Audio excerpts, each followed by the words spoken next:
शिवपुराण आहे. धर्म अर्थ काम आणि मोक्ष चारी पुरुषार्थ करून देणार शिवपुराण आहे. उत्तम गती प्राप्त होऊन मिळते. जोपर्यंत शास्त्रातला वाद मिटत नाही तोपर्यंत अध्यात्म कळत नसत.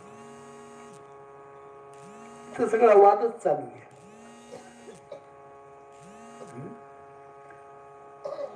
पण तुका म्हणे भेद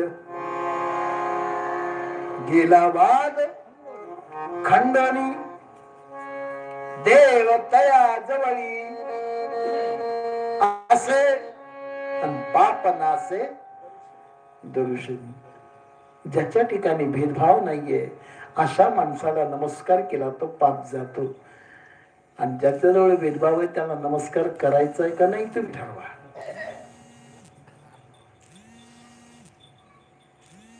हे विप्रांनो, हे वृत्तांनो, हे बहुश्रुत या ठिकाणी जिज्ञासू वृत्ती असणारी तुम्हाला या ठिकाणी मी सांगतो की सूत नावाचे मुनी त्या ठिकाणी सांगायला सुरुवात करतात की शिवपुराणाचा एक अथवा अर्धा श्लोक जरी मनातून ऐकला तर श्रोत्याच्या पापाची होळी होते. श्रद्धा भक्तीपूर्वक आळस सोडून है ना, हे तत्शिवपुराण वै लिखित्वा पुस्तकं स्वयं यो यद्याचिव भक्तेस्तस्य पुण्यफलं शृणु.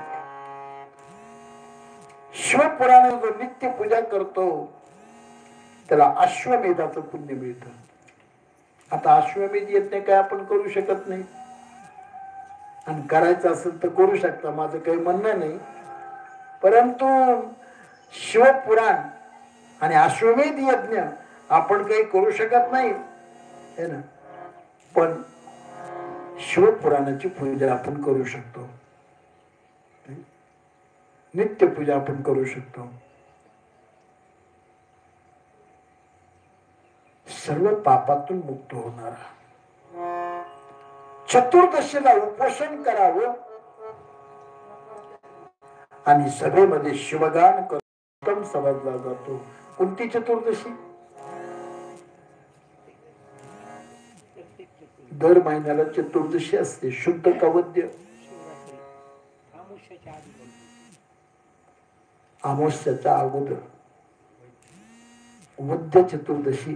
त्या चतुर्दशीला शिवरात्र होता. त्या शिवरात्रीच्या दिवशी उपवास करावा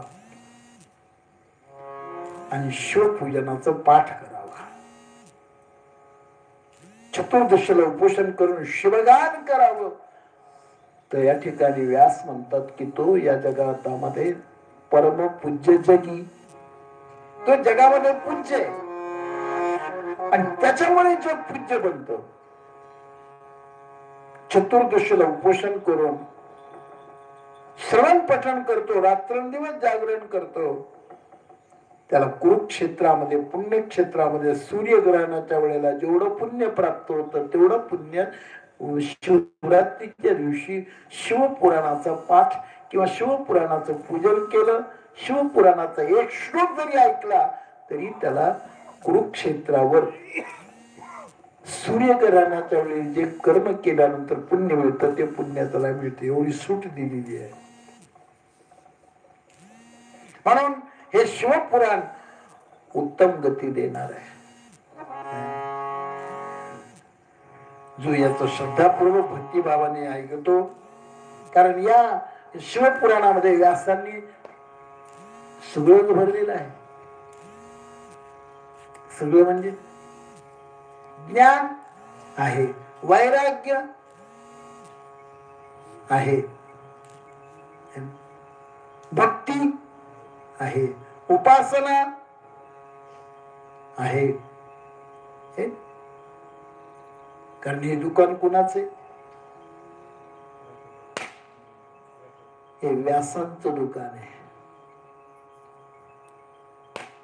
संत सज्जनी मांडलेले दुकान, संत सज्जनी